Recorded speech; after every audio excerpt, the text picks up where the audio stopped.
예수님께서 너희는 세상의 소금이다, 너희는 세상의 빛이다 라고 말씀하신 것은 그런 의미에서 보면 아주 굉장히 놀라운 선언입니다. 왜냐하면 우리는 다 죄인들이었기 때문입니다. 우리는 다 죄인이었습니다. 죄인이라는 건 무슨 뜻입니까? 하나님 나라에 전혀 쓸모없는 존재들이었다는 뜻입니다. 우리는 죄와 사망의 권세 아래 있어서 하나님 나라에 전혀 쓸모없는 존재들이었습니다. 그런데 이제는 완전히 달라졌다는 것입니다.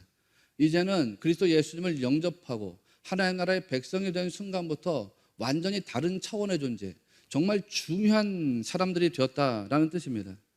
예수님께서 제자들을 향해서, 예수님께서 혹은 여러분을 향해서 너희가 소금처럼 되어야 된다, 혹은 너희가 빛처럼 되어야 한다, 아니면 너희가 소금처럼 되었다, 혹은 너희가 빛처럼 되었다라고 말씀하신 것이 아닙니다. 너희가 소금이다, 너희가 빛이다, 이 놀라운 말씀을 하신 겁니다.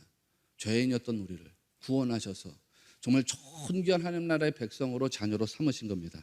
오늘 이 엄청난 선언에 대해서 여러분과 말씀을 나누고 은혜를 나누려고 합니다. 세 가지로 말씀을 드리겠습니다. 첫째, 소금과 빛이 세상에서 어떤 역할을 하는가, 이걸 이제 알아야 됩니다. 뭐 잘 아시는 이야기지만 예수님께서 이 이야기를 언제 하셨냐면 팔복의 메시지를 전하고 난 다음에 하셨습니다. 예수님이 팔복의 메시지를 전하고 난 다음에 소금에 대해서 빛에 대해서 이야기하셨습니다. 그래서 요거를 논리적인 귀결로다가 보는 사람들이 많습니다. 뭐 존 스토트 목사님이나 로이드 존스 목사님 같은 경우는 더 그렇습니다. 팔복의 사람이 되면 자연스럽게 그 사람은 소금과 빛의 역할을 감당하게 된다, 발휘하게 된다, 그렇게 이야기했습니다. 그러니까 우리가 팔복의 사람이 되면 누구도 예외 없이 다 소금의 영향력, 빛의 영향력을 발휘하면서 살게 된다는 뜻입니다. 예수님께서 하신 말씀을 여러분 먼저 살펴보겠습니다. 13절에서 너희는 세상의 소금이니 소금이 만일 그 맛을 잃으면 무엇으로 짜게 하리요? 후에는 아무 쓸데없어 다만 밖에 버려져 사람에게 밟힐 뿐이니라. 사람들이 말하기를 그리스도인은 세상의 빛이 되어야 된다, 이런 식으로 말합니다. 그리스도인은 세상의 소금이 되어야 된다, 이런 식으로 말합니다. 그런데 여기에 사용되고 있는 헬라어 에스테라고 하는 단어는 이 문장에서 굉장히 중요합니다. 에스테는 영어로 말하면 죄송한데 비동사에 해당합니다. 그러니까 예수님께서 뭐가 되라라고 말씀하신 게 아닙니다. 너희는 무엇이다, 너희는 소금이 되어라, 이렇게 말씀하신 것이 아닙니다. 너희가 소금이다, 그렇게 말씀하셨어요. 그러니까 예수님을 믿는 사람, 그리스도를 영접한 사람, 팔복의 사람은 이미 소금이라는 겁니다. 소금. 여러분이나 저나 소금이 돼야 될 사람들이 아닙니다. 소금이 되기 위해서 애를 써라, 소금이 되기 위해서 힘을 써라, 빛이 되려고 노력 좀 해라, 그게 아닙니다. 여러분이나 저나 이미 소금이고 빛인 존재입니다. 소금이. 그러니까 예수님께서 말씀하시기를 소금이 되어라라고 말씀하신 것이 아니라 이미 소금이니까 맛을 잃어버리지 말아라, 이렇게 말씀하신 거예요. 빛이 되려고 노력해라, 이게 아니라 이미 빛이에요. 이미 빛이니까 그 빛을 가리지 말아라, 이렇게 말씀하신 거예요. 14절에 똑같은 이야기입니다. 여러분, 우리가 이 분명한 전제를 가지고 말씀을 출발해야 됩니다. 우리는 소금이 되려고 애쓰거나 뭐 빛이 되려고 애쓰는 그런 존재가 아닙니다. 그리스도를 믿고 팔복의 은혜를 깨달은 사람은 이미 세상의 소금이고 세상의 빛이 되어 있는 것입니다. 그러니까 저도 여러분도 이미 세상의 소금이고 세상의 빛이다, 이런 말씀입니다. 이게 얼마나 큰 은혜인지. 어떻게 우리가 소금이 되고 빛이 될 수가 있습니까? 다시 말씀드리지만 우리는 죄로 인해서 사망의 저주 아래에 있었던 사람들입니다. 우리는 죄의 심판 아래에 있었던 사람들, 사망의 저주 아래에 있었던 사람들입니다. 그런데 주 예수 그리스도께서 우리를 그 죄와 사망에서 구원하셨습니다. 건져주셨습니다. 그런데 거기서 그친 게 아닙니다. 죄에서 그냥 건져주신 것으로 그치지 않으시고 예수님이 우리를 세상의 소금으로까지 삼아주셨답니다. 빛으로까지 삼아주셨답니다. 이게 얼마나 은혜예요. 너희가 세상의 소금이다. 우리가 세상의 소금입니다. 그러니까 우리가 존재하지 않으면 이 땅에는 소금이 없다는 뜻입니다. 여기서 말하는 세상은 헬라어로 게스라고 말씀드렸습니다. 땅이라고 말씀드렸습니다. 이 땅에는 소금이 없습니다. 우리가 사라지면, 우리가 존재하지 않는 한 이 땅에는 소금이 없습니다. 소금은 맛을 냅니다. 소금은 부패를 막아줍니다. 소금은 융화를 이루게 합니다. 다시 말하면 소금은 섞이게 한다, 그런 뜻입니다. 김장을 할 때 보면은 우리 어머니들이 배추를 소금에다 갖다 절입니다. 아니, 소금에다가 왜 배추를 갖다 절여요? 배추를 소금에 절여서 숨을 죽이는 거야. 숨을 죽이는 거야. 숨을 죽인다 그래요. 죽인대요. 배추가 숨이 죽어지기 전에는 양념들하고 잘 섞여지지가 않습니다. 그런데 숨이 죽어지게 되면 다른 양념들과 자연스럽게 섞입니다. 자연스럽게 하나가 됩니다.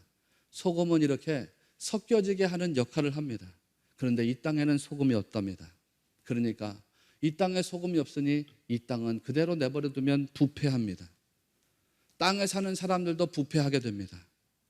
이 땅에는 우리가 없으면 소금이 없습니다. 그러니 이 땅은 우리가 없으면 맛이 없습니다. 소금을 잃어버린 땅이 이 땅의 정체입니다. 소금을 잃어버렸다. 그거는 맛을 잃어버렸다, 그런 뜻입니다. 사람들이 흔히 하는 말이 있습니다. 저 사람 보니까 저 사람 맛이 갔어. 그런 말을 흔히 합니다. 저만 그렇게 말하는지 모르겠지만 여러분은 고상한 언어를 사용하시고 사람들을 보고 간혹 저 사람 맛이 갔어 라고 표현할 때가 있어요. 내가 쓰는 이 핸드폰 맛이 갔어. 내가 쓰는 이 기계가 맛이 갔네. 이렇게 표현할 때가 있습니다. 여러분, 맛이 갔다는 게 무슨 뜻인가요? 본질을 잃어버렸다는 뜻입니다. 내가 쓰는 핸드폰, 이게 전화가 잘 돼야 됩니다. 문자 메시지가 서로 잘 주고받아줘야 됩니다. 그런데 핸드폰 맛이 갔습니다. 본래적인 기능, 본질적인 것을 잃어버렸다는 뜻입니다. 이 사람 맛이 갔네. 저 사람의 본질이 상실되었다는 뜻입니다. 여러분, 땅이 맛을 잃어버렸다는 것은 그 땅의 본질이 상실되었다는 뜻입니다. 땅이 본질을 잃어버렸답니다. 언제부터 그렇게 되었느냐? 아담과 하와가 범죄하고 타락한 이후로부터 그렇게 되었습니다. 그래서 이 땅은 서로 화합하려고 하지 않습니다. 사람과 사람이 다툽니다. 민족과 민족이 싸웁니다. 나라와 나라가 전쟁을 합니다. 하나가 되려고 하기보다는 자꾸 누구 위에 밟고 올라서려고 합니다. 이게 이 땅의 정체입니다. 이 땅에서 부패를 방지하게 하기 위해서, 잃어버린 본질을 되찾게 하기 위해서, 화합을 이루게 하기 위해서 하나님이 소금을 두신답니다. 소금. 그런데 그 소금이 누구라는 것이냐? 하나님 나라의 백성, 팔복의 사람들이 바로 그 소금이랍니다. 여러분이 소금이고 제가 소금입니다. 14절 말씀도 같은 맥락입니다. 너희가 세상의 빛이라고 했습니다. 너희가 세상의 빛이라고 했으니까 우리가 존재하지 않으면 이 세상은 빛이 없습니다. 우리가 존재하지 않으면 이 세상은 암흑입니다. 어둠입니다. 여기서 말하는 세상이라고 하는 단어는 코스모스라고 표현되어 있습니다. 헬라어로. 13절에서 세상의 소금이라고 할 때는 게스라는 헬라어 단어를 사용했는데 여기 세상의 빛이라고 14절에서 말할 때는 코스모스라고 하는 헬라어 단어를 사용했습니다. 코스모스는 땅과 하늘을 포함하는 우주적인 세상을 표현하는 단어입니다. 이 우주적인 세상, 누가 이 질서를 부여했냐면 하나님께서 질서를 부여하셔서 코스모스는 질서가 갖추어진 세상입니다. 이 세상에 누가 빛이냐? 팔복의 사람들이 빛이라고 했습니다. 그러니까 세상의 빛이라고 말씀하신 것은 너희가 세상의 소금이다 라고 말씀하신 것보다 더 엄청난 말씀입니다. 소금은 땅에만 속해 있는데 빛은 땅에도 속해 있고 하늘에도 속해 있어요. 빛은 하늘도 비춰주고 땅도 비춰줘요. 그런데 우리가 살아가는 이 세상에는 빛이 없답니다. 암흑이랍니다. 여러분, 어두움은 우리로 하여금 어디로 가야 하는지 갈 바를 알지 못하게 합니다. 세상과 짝지어 살아가는 사람이라면 두려움과 공포와 염려 속에 빠져 살아갈 수밖에 없습니다. 왜? 세상은 우리에게 두려움을 심어주는 그런 곳이기 때문입니다. 세상과 짝지어 살아간다 그러면 우리는 진리를 분별할 수가 없습니다.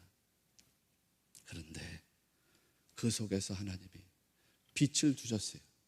주 예수 그리스도라는 빛을 두시고 또 예수 믿는 사람으로 하여금 세상에 빛이 되게 하셨어요. 그래서 이 세상에 갈 바를 알지 못하는 사람들로 하여금 갈 바를 깨닫게 하고 두려움과 염려와 공포 속에 사는 사람들에게 자유와 해방의 기쁨을 선포하게 하고 진리를 분별하지 못하는 사람들에게 무엇이 진리가 되는지를 알게 하셨어요. 누가? 저와 여러분이 이 세상의 소금이고 빛인 것을 꼭 기억하시기를 바랍니다. 둘째로 소금과 빛은 어떻게 세상의 패러다임을 바꾸는가, 이거를 알아야 됩니다. 예수님께서 다시 말씀드리지만 너희가 세상의 소금이 되려고 애써야 돼, 너희가 세상의 빛이 되려고 노력해야 돼 라고 말씀하시지 않았다고 했습니다. 너희는 이미 세상의 소금이야. 너희는 이미 세상의 빛이야. 그러니 다시 말씀드리지만 너희가 세상의 소금이니까 맛을 잃어버리면 안 돼. 너희가 세상의 빛이니까 그 빛을 가리워지게 하면 안 돼 라고 말합니다. 예수님 말씀의 핵심은 맛을 잃어버리지 마라. 다르게 표현하면 그 소금의 본질을 잃어버리지 마라, 이런 뜻입니다. 예수님을 영접하고 팔복의 사람이 되었으면 팔복의 사람으로서 살아라. 하나님께 구원의 은혜를 받았으면 구원받은 사람답게 하나님 나라의 백성이요 자녀로서 살아라. 그런 이야기입니다. 여러분, 소금이 보통 어떤 역할을 하는가요? 일전에도 한번 말씀드렸지만 소금은 한 14,000가지 이상의 기능을 가지고 있다고 합니다. 잘 몰라요. 저보다 여러분이 더 잘 아시겠지만, 근데 뭐 이런 거창한 이야기를 다 떠나가지고 이 성경에 나오는 혹은 이스라엘 백성들이 읽었던 탈무드나 미드라시 같은 이런 고전적인 책들에 따르면 이스라엘 사람들이 생각했던 소금의 기능이 몇 가지로 나타납니다. 하나는 우선 소금은 생명을 유지하는 기능을 해줬습니다. 소금은 그렇잖아요. 요즘에도 생명을 유지해주는 중요한 기능을 합니다. 우리 뭐 군인들이 어떤 행군을 한단 말이에요. 20km 행군하고 40km 행군하고, 그렇게 할 때에 그 군인들한테 수통을 하나씩 줘요. 땀을 흘리니까 거기다 물을 가득 채웁니다. 그런데 그냥 맹물을 마시면 안 됩니다. 걷다가 땀을 흘리면 물만 빠져요. 수분이 빠져요. 그리고 소금기가 다 빠져나와가지고 이 사람이 탈수 증상을 일으킬 수가 있어요. 그래서 그 수통에다가 물을 가득 채우고 소금을 한 줌 넣어요. 짠맛이 나는 물을 마시게 한단 말이에요. 소금은 생명의 중요한 유지 기능을 해줍니다. 이스라엘 사람들은 물에도 곡식에도 의복에도 소금을 사용했습니다. 또 두 번째로 소금은 어떤 물질을 보존하는 역할을 또 해줍니다. 특별히 음식을 보존하는 역할을 해줬습니다. 생선이 썩지 않게 해줬습니다. 고기가 썩지 않게 해줬습니다. 그때 소금을 사용했습니다. 셋째로 소금은 보편적이지만 맛을 내는 데 사용했습니다. 또 넷째로 소금은 성경에 보니까 치료제로도 사용이 됐습니다. 그리고 레위기 말씀을 보면 희생제물을 드릴 때 소금을 갖다가 사용하기도 했습니다. 소금의 본질이라고 하는 것은 짠맛에 있습니다. 그런데 다시 말씀드리지만 이게 이 세상에는 없습니다. 세상은 맛을 잃어버린 세상입니다. 맛을 잃어버렸다, 본질을 잃어버렸다라는 뜻이라고 말씀드렸습니다. 아담과 하와가 범죄하고 타락한 이후에 이 땅은 본질을 잃어버렸습니다.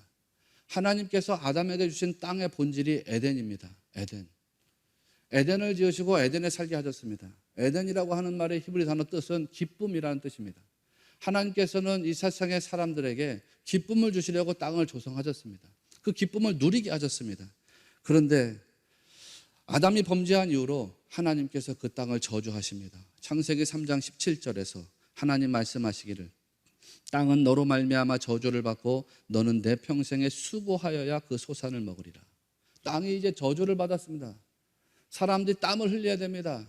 그래야 땅으로부터 소산을 얻을 수 있답니다. 이전에는 그냥 마음껏 기쁨을 누렸습니다. 이게 땅의 본질입니다. 그런데 그 땅의 본질이 죄로 인해서, 타락으로 인해서 사라져버렸습니다.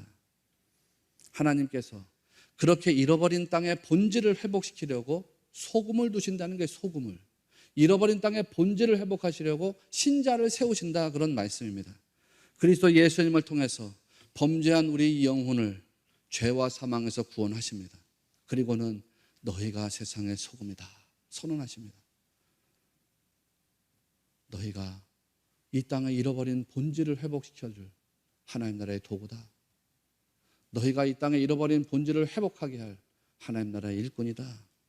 그렇게 말씀하신 것입니다. 빛에 해당하는 헬라어 포스라는 단어도 마찬가지입니다. 포스는 히브리어 오르에 해당하는 단어입니다. 근데 오르는 이렇게 비춰지는 밝은 빛을 오르라고 말하지 않고 무지한 사람을 깨우는 그런 빛을 오르라고 한다 말씀드렸습니다. 계명성, 인간의 무지를 깨우쳐주는 그 지식의 빛, 계명의 빛, 계몽의 빛, 이것이 옳으라고 말씀드렸습니다. 모든 인간에 놓여져 있는 현존이 뭐냐? 혼돈과 공허와 흑암입니다. 이게 창세기의 세상입니다. 혼돈과 공허와 흑암. 그런데 인간은 자기 자신이 혼돈과 공허와 흑암 속에 살아간다는 사실을 모릅니다. 자기가 죄에 붙잡혀 살고 있다는 사실을 모릅니다. 자기가 사망의 권세 아래 있다는 사실을 깨닫지 못하고 살아갑니다. 하나님께서 자기의 현실을 모르는 그 혼돈과 공허와 흑암에 갇혀 있는 인간에게 깨닫는 빛을 주신다, 이 말씀이에요. 이게 창조의 첫 번째 날에 행하신 일입니다. 창세기 1장 3절 하나님이 이르시되 빛이 있으라 하시니 빛이 있었다. 이 창조의 빛이 흑암의 세상으로부터 깨닫게 합니다. 우리가 흑암과 그리고 혼돈과 공허 속에 있었구나. 우리가 죄의 권세 아래 있었던 존재들이구나.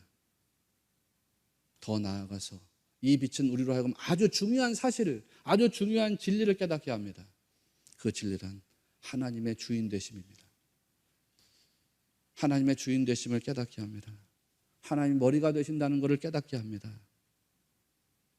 누가 그 일을 하냐? 여러분이 그 일을 한대요.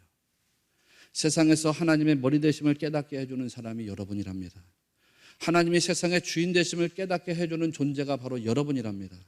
여러분이 그런 진리에 비치고, 여러분이 그런 말씀에 비치고, 여러분이 그런 복음의 빛이라고 예수님이 선언하셨습니다.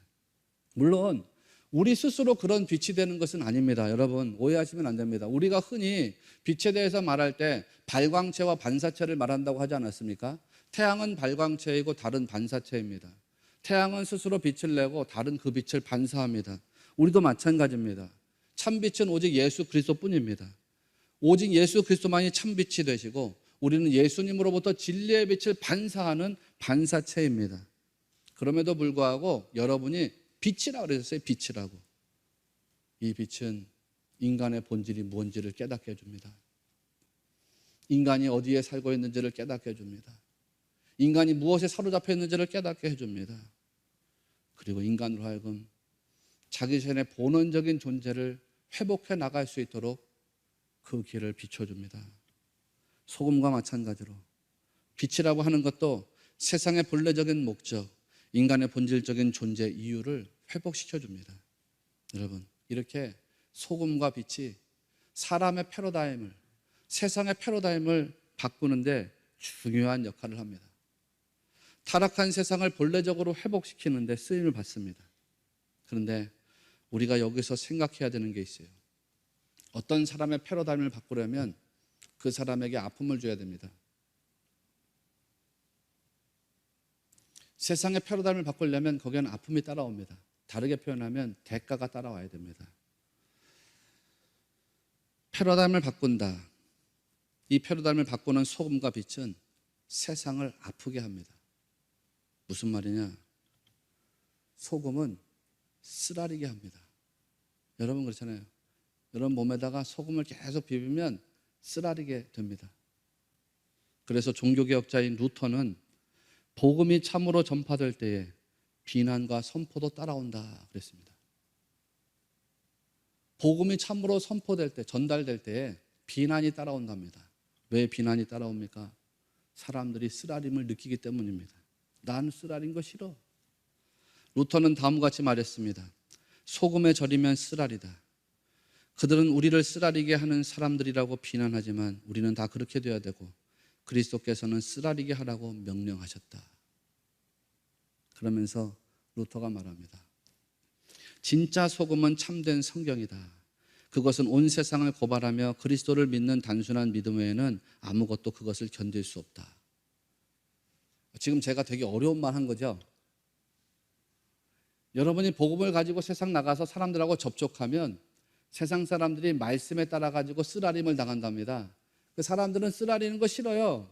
그래서 여러분을 비난합니다. 복음 전하는 거 비난합니다. 그리고 여러분에게 다른 선포가 따라옵니다. 정죄가 따라옵니다. 헬무트 틸리케라고 하는 분이 아주 유명한 신학자입니다. 이 헬무트 틸리케는 이 독일 함부르크 대학의 신학 교수로서 오랫동안 섬겼던 분이고 아주 유명한 복음주의 신학자입니다. 그분이 다음 같은 말을 했습니다. 어떤 그리스도인들은 세상의 꿀단지가 되려는 야망을 갖고 있는 것처럼 보인다. 그들은 사랑의 하나님이라는 편한 개념으로 삶의 쓰라림을 누그러뜨려 달콤하게 만든다. 하지만 예수님은 너희는 세상의 설탕이다라고 말씀하지 않으셨다. 너희는 세상의 소금이다라고 말씀하셨다. 소금은 쓰라리게 한다. 그리고 다른 것이 섞이지 않은 순수한 하나님의 심판과 은혜의 메시지는 언제나 쓰라린 것이었다. 사람들이 그리스도인이라고 하는 이름을 가지고서 세상과 접촉해 살아가지 않습니까? 세상과 접촉해 살아갈 때 하나님은 사랑이시다라고 하는 편한 개념을 가지고 세상을 접촉한답니다. 그러니 하나님은 사랑이시니까 저 사람을 달콤하게 해줘야지, 저 사람에게 쓰라리게 하면 안 되겠지, 저 사람에게 어떻게 보면 상처를 주면 안 되겠지, 그런 마음을 가지고 살아간답니다. 그런데 예수님께서 너희가 세상의 설탕이라고 말씀하지 않았다는 거예요. 그거는 자기 자아의 어떤 야망이라는 것입니다. 세상 사람들과 접촉해 살아갈 때 복음을 가지고 있는 사람은 그 세상 사람들을 쓰라리게 할 수밖에 없다는 것입니다. 왜냐하면 하나님의 심판과 은혜의 메시지는 언제나 쓰라린 것이기 때문이다. 그렇게 이야기했습니다. 우리가 이 세상 살아가면서 복음을 가지고 세상 사람들과 접촉하는데 여러분 설탕으로 살아갈 겁니까? 소금으로 살아갈 겁니까? 우리는 설탕으로 살 수가 없습니다. 왜냐하면 주님이 이미 우리를 소금으로 삼으셨기 때문입니다. 마지막으로 소금과 빛은 어떻게 그 역할을 감당할 수 있을까라는 걸 알아야 됩니다. 우선 우리가 이제 전제해야 되는 아주 중요한 주제가 있습니다. 성도가 소금이 된다, 빛이 된다 하는 것은 그리스도 예수님에게 달려있는 것이지 내게 달려있는 것이 아닙니다. 우리가 그리스도와 연합을 이룰 때 소금이 됩니다. 그리스도와 연합을 이룰 때 빛이 됩니다.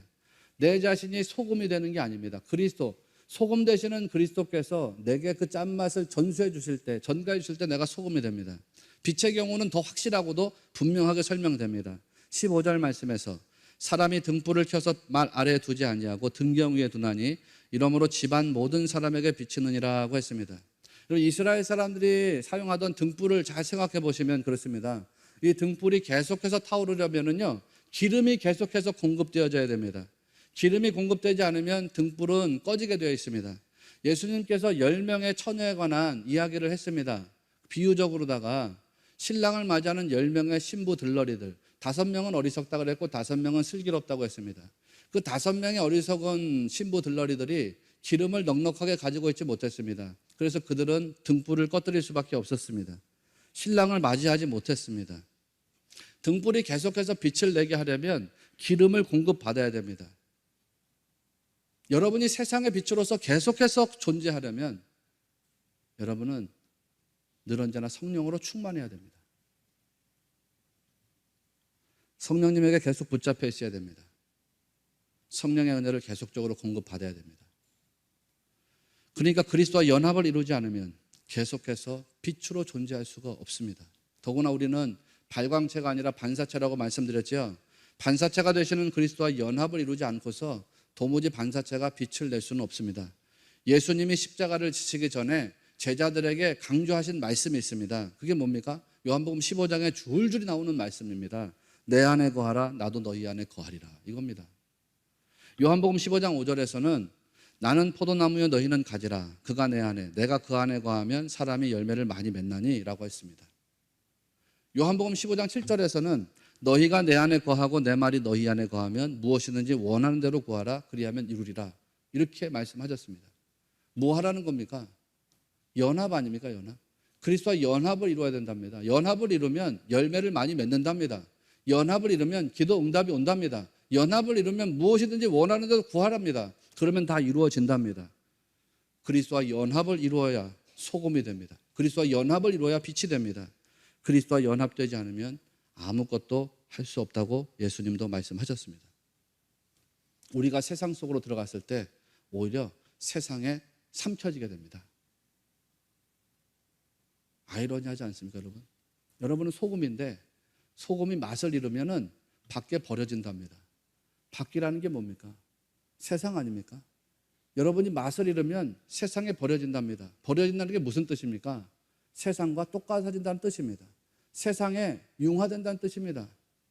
세상에 삼켜진다는 뜻입니다. 그리스도인, 아무런 의미도 만들어내지 못하는 무기력한 존재가 된다는 뜻입니다. 그러니 세상에서 소금과 빛으로 계속해서 존재하려면 그리스도 예수님과 연합된 상태를 계속 가지고 가셔야 됩니다. 그리스도께서 내 안에, 내가 그리스도 안에, 그리스도께서 내 안에, 그리스도의 말씀이 내 안에, 내가 말씀 안에. 그런 친밀감 속에서 생명을 주고받아야 합니다. 여러분, 이것이 우리가 딱 붙잡고 가야 되는 진리인 것을 꼭 믿으시기를 바랍니다.